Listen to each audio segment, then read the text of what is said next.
This is part 3 of evidence. Witness may be impeached with their prior statements that are inconsistent with their current testimony.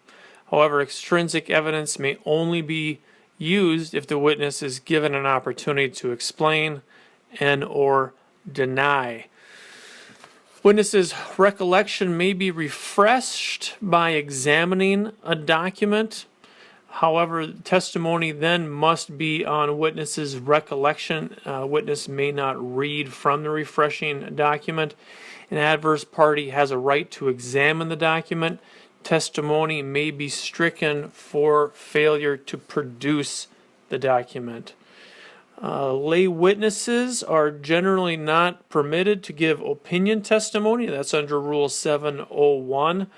Lay witnesses, however, may give a common sense impression, such as in regards to intoxication, appearance, speed, if this common sense impression is based off of witnesses' perception. So you see somebody, common sense tells you that they're intoxicated. Lay witness may be allowed to give that testimony. Tangible evidence, these are documents and physical objects. This is evidence not presented by a witness, which would be testimonial evidence. Authentication of tangible evidence. Tangible evidence may be authenticated by evidence sufficient to support a finding that the thing is what proponent claims it to be. This is less than the preponderance of the evidence.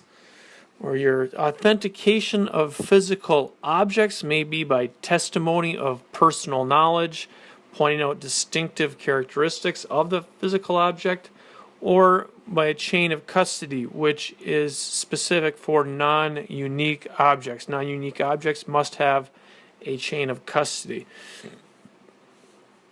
Authentication of documentary evidence. This can be done by stipulation.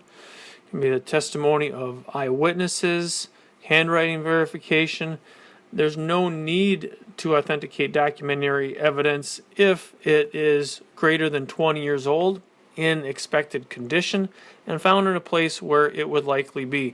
In regards to a public record, what constitutes a public record is evidence recorded or filed in a public office, or a record document from a public office. Oral statements, authentication of. A voice may be identified by any person who has heard the voice at any time. Best evidence rule may be more appropriately called the original document rule. The original document must be produced to prove contents of the evidence when contents of the document are at issue, or when the witness is relying on contents of the document when testifying. Photo, contract, will, etc. Duplicates may be okay.